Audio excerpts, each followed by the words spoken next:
বাংলাদেশে 92% মুসলিম অধ্যুষিত জনগণ, সেখানে সকল ধর্ম মিলে হলো 8%। তার মানে হিন্দু হলো মাত্র 6%, 6 থেকে 7%। এই 6-7% হিন্দু জনগোষ্ঠী 92% জনগোষ্ঠীর গায়ে এইভাবে হাত দিবে এবং এইভাবে পিটিয়ে মারবে, আমার কাছে এটি স্বাভাবিক ঘটনা বা বিক্ষিপ্ত ঘটনা মনে হয় না। 4 দিন আগে ভারতের লোকসভা নির্বাচনের প্রথম ধাপের নির্বাচন শুরু হয়েছে। আমাদের বাংলাদেশের সাথে কিন্তু 9টি রাজ্য সরাসরি জড়িত। উত্তরে সিকিম, পূর্বে 7টি রাজ্য এবং পশ্চিমে ওয়েস্ট বেঙ্গল। এখন যেহেতু তাদের ভোটাভুটি শুরু হয়েছে, নির্বাচন শুরু হয়েছে, এখন একটা হিন্দু মুসলিম একটা দাঙ্গা বাঁধিয়ে দিয়ে এই যে 9টি রাজ্য, 9টি রাজ্যের হিন্দুদের ভোট পাবার একটা কৌশল হলেও হতে পারে।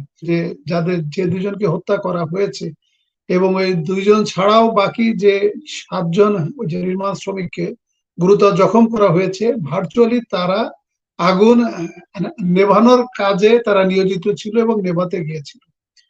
এবং আপনি যদি পত্রিকা দেখেন, সোশ্যাল মিডিয়া দেখেন বা অন গ্রাউন্ড যদি আপনি ইনফরমেশন কালেক্ট করার চেষ্টা করেন, সেটি হচ্ছে যে স্কুলে যেখানে নির্মাণ কাজ হচ্ছিল শৌচাগারে, এবং ওখানে যে ওই যে মন্দিরটি আছে, সেই মন্দিরটি কিন্তু স্কুলের সীমানার ভিতর না, মানে স্কুলের সীমানার ভিতর বাট স্কুল ঘরের ভিতর না, মানে স্কুলের যে বিল্ডিং এর বাইরে বা অ্যাডজেসেন্ট যে ওই মন্দিরটা ছিল, সেখানে কালী মন্দির ছিল, যেখানে 4টি মূর্তি ছিল, 2টি কালী মূর্তি এবং 2টি শিব মূর্তি। আমরা যেটা খবর পেয়েছি সেটা হলো যে ওখানে শৌচাগারের যে কাজটা হচ্ছিল, সেই কাজে ওই ইউনিয়নের এবং ওই এলাকার যিনি ওয়ার্ড কমিশনার বা ওয়ার্ড মেম্বার অজিত কুমার সরকার, মূলত সে ওইখানকার যে শৌচাগারে কাজটা হচ্ছিল ওই কাজের যিনি কন্ট্রাক্টর ছিলেন, ওই কন্ট্রাক্টরের কাছে চাঁদা চেয়েছিলেন। চাঁদাবাজির যে ঘটনাটা ঘটেছিল, বাট কন্ট্রাক্টর ছিল মুসলিম এবং এই মুসলিম কন্ট্রাক্টর চাঁদা দিতে অস্বীকৃতি জানায় এবং এটি নিয়ে তাদের কয়েক দফায় গোলযোগ হয়েছে এবং যে 2জন মারা গিয়েছে, আরশাদুল এবং আশরাফুল, যমজ ভাই বা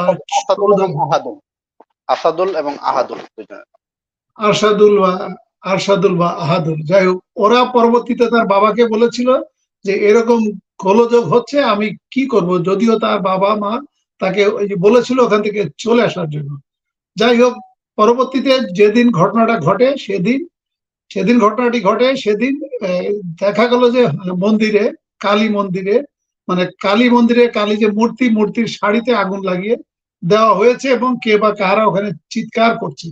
এই চিৎকার শুনে আশেপাশের লোকজন যখন চলে আসে এবং ওই দিন শৌচাগারে যে সমস্ত নির্মাণ শ্রমিকরা ছিল, ওরাও তখন আগুন নেভানোর কাজে তারা এগিয়ে গেল এবং এক পর্যায়ে এদের ভিতর থেকে কে বা কাহারা বলল যে এই নির্মাণ শ্রমিক যারা, এরাই আগুন লাগিয়েছে, কারণ এটার পিছনেও বা এটা সন্দেহ করার পিছনে একটা কারণ ছিল, কারণ তারাও ওখানে যে কাজটা হচ্ছিল ওই কাজের আপনার যে মানে এক বান্ডিল ওই যে রড ছিল, এই যে অজিত কুমার সরকারের যে লোকজন গুলো, তারা ওই এক বান্ডিল রড ওখান থেকে নিয়ে যেতে গিয়েছিল এবং সেটা নিয়ে মূলত দ্বন্দ্ব। ইতোমধ্যে যে মূর্তির গায়ে আগুন লাগিয়ে দেওয়া হলো এবং পরবর্তীতে বলা হলো যে এরা এই মূর্তিতে আগুন লাগানোর কাজে জড়িত। এটি হচ্ছে ঘটনা, এটি হলো সূত্রপাত। এখন আমি যেহেতু পুলিশ কর্মকর্তা, আমি বাংলাদেশ পুলিশে 28 বছর ইনভেস্টিগেশনের সাথে জব করেছি। তো আমাদের কাছে যখন কোনো ঘটনা আসে তখন আমরা স্বাভাবিকভাবে 2টা বিষয় দেখি, একটি হচ্ছে পজিটিভ, একটা হচ্ছে নেগেটিভ। কিন্তু আমাদের সামনে যে বিষয়টা যখন আসে, আমরা কিন্তু 99% ঘটনাটা নেগেটিভ বিষয়টা আগে পর্যালোচনা করি, কারণ এটা আমাদের কাজ, এটা আমাদের বৈশিষ্ট্য এবং এটা আমাদের জব নেচার। তা আপনি যদি ব্যাখ্যা বিশ্লেষণ করেন যে এই ঘটনাটা কেন ঘটানো হলো, এটা নেগেটিভ কনসিকুয়েন্সটা কি, এই যে ঘটনাটা ঘটানো হলো এবং 2জন লোক মারা গেল এবং 7জনকে গুরুতর জখম করা হলো এবং এমন একটা ঘটনা ঘটানো হলো যেখানে হিন্দু মুসলিম একটা দাঙ্গা বাঁধার উপক্রম, তাহলে আপনি কি এনামুল্লাহ মনির, এটি কি আপনি স্বাভাবিক ঘটনা হিসেবে নিচ্ছেন? আমি একজন পুলিশ কর্মকর্তা হিসেবে এটি আমি কোনো বিক্ষিপ্ত ঘটনা বা এটি একটি স্বাভাবিক ঘটনা বা কোনো কনসিকুয়েন্সিয়াল ঘটনা কিন্তু আমি এটা ভাবছি না। কারণ আপনার নির্মাণ শ্রমিকরা কাজ করছে স্কুলের শৌচাগারে, মন্দিরটা হলো স্কুল কম্পাউন্ড থেকে বাইরে বা স্কুল বিল্ডিং এর বাইরে। তো তাহলে নির্মাণ শ্রমিকের সাথে মন্দিরের যে মূর্তি, এই মূর্তিতে শাড়ি দেওয়ার কিন্তু কোনো মানে শাড়িতে আগুন দেওয়ার কিন্তু কোনো সম্পর্ক নেই, কিন্তু তারপরেও ঘটনাটি ঘটেছে। এখানে আমার কাছে যেটা মনে হয় যে এখানে এখানে থার্ড পার্টির কোনো ইনভলভমেন্ট আছে, যেমন এখানেও কিন্তু একই ধরনের ঘটনা ঘটেছে। এবং যিনি যিনি এই ঘটনার নেতৃত্ব দিয়েছেন তিনি কিন্তু ওই ইউনিয়ন পরিষদের চেয়ারম্যান, তার নাম হলো আসাদুজ্জামান তপন। এবং ওই ইউনিয়নের যে এলাকার যে ঘটনা, যে ওয়ার্ড মেম্বার অজিত কুমার সরকার, এরা দুইজন কারোর এজেন্ট বা কারোর পারপাস সার্ভ করেছে এবং তারা উস্কানি দিয়েছে, ইন্ধন দিয়েছে এবং ঘটনাটা সূত্রপাত স্টার্ট করেছে। এবং এই ঘটনাটা স্টার্ট করার পরে এখানে থার্ড পার্টি এসে বিডিআর এর মতো, বিডিআর ইনসিডেন্টের মতো কোনো থার্ড পার্টি এসে ঘটনাটা ঘটিয়ে দিয়েছে। এখন প্রশ্ন হতে পারে বা আপনি আমাকে জিজ্ঞাসা করতে পারেন যে কেন এটা ঘটনা ঘটলো। এটি ঘটনাটা ঘটালো হলো দুইটি কারণে। আমার ব্যাখ্যা বিশ্লেষণ ভুল হতে পারে। সেটি হলো যে উপজেলা নির্বাচনে, মানে বর্তমান যে উপজেলা নির্বাচন, এই নির্বাচন নিয়ে শেখ হাসিনা বিব্রত। কারণ জাতীয় নির্বাচন নিয়ে বিব্রত এবং এই উপজেলা নির্বাচন নিয়ে বিব্রত, কারণ বিএনপি জামাত সহ 63টা দল কিন্তু নির্বাচন বয়কট করেছে। এবং এটি শুধু বিএনপি জামাতের সমস্যা, বিষয়টি তা না, এটি কিন্তু শেখ হাসিনার জন্য কিন্তু এটা আরো মস্ত বড় সমস্যা। কারণ এখন আপনি একতরফা নির্বাচন করতে গেলে আরো নিজেদের ভিতর গন্ডগোল হবে, মারামারি হবে, খুনোখুনি হবে।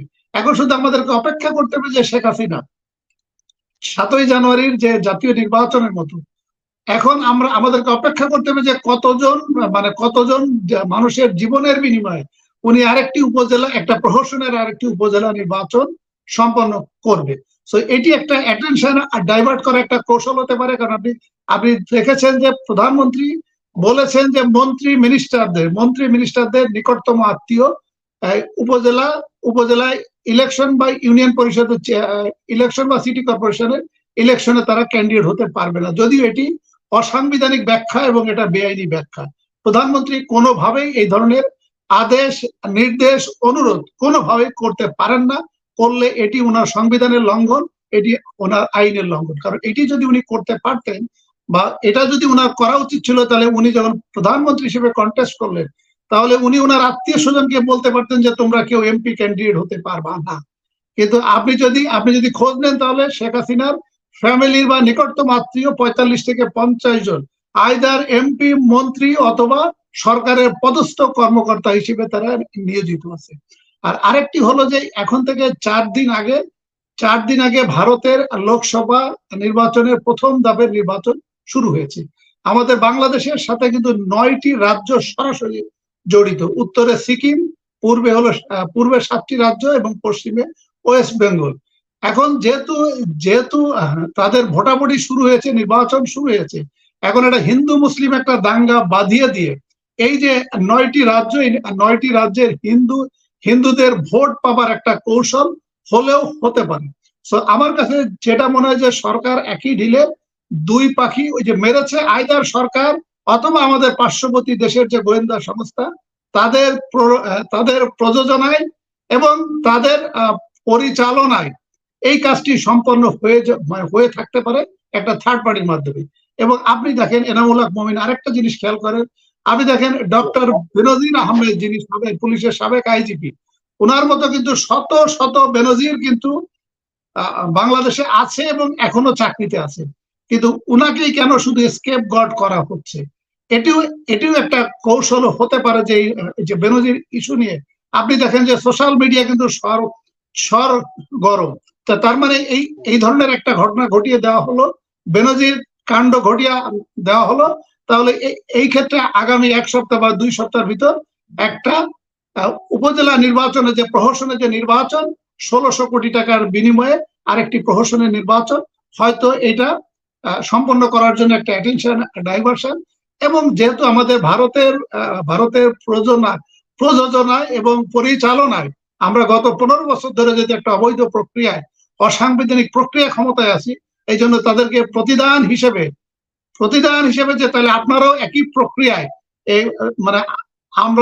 আমরা বাংলাদেশ একটা যুদ্ধের ময়দান, অথবা ভারতের একটা একটা খেলার মাঠের একটা ক্ষেত্র বা একটা ফিল্ড তৈরি করে এটা থেকে ভারত নির্বাচনে বা রাজনৈতিকভাবে একটা ফায়দা নিলেও নিতে পারে বলে আমার কাছে মনে হয়। কারণ আদারওয়াইজ আদারওয়াইজ মানে এই একটা ছোট একটা ইস্যু নিয়ে যেখানে যেখানে বাংলাদেশে 92% মুসলিম অধ্যুষিত জনগণ, সেখানে সকল ধর্ম মিলে হলো 8%, তার মানে হিন্দু হলো মাত্র 6%, 6 থেকে 7%। এই 6-7% হিন্দু জনগোষ্ঠী 92% জনগোষ্ঠীর গায়ে এইভাবে হাত দিবে এবং এইভাবে পিটিয়ে মারবে, এটি আমার স্বাভাবিক দৃষ্টিতে, স্বাভাবিক ইন্টেলিজেন্সে, স্বাভাবিক ভাবভঙ্গিতে আমার কাছে এটি স্বাভাবিক ঘটনা বা বিক্ষিপ্ত ঘটনা মনে হয় না। এটার পিছনে বড় কোনো ষড়যন্ত্র আছে এবং ষড়যন্ত্র লুকিয়ে আছে।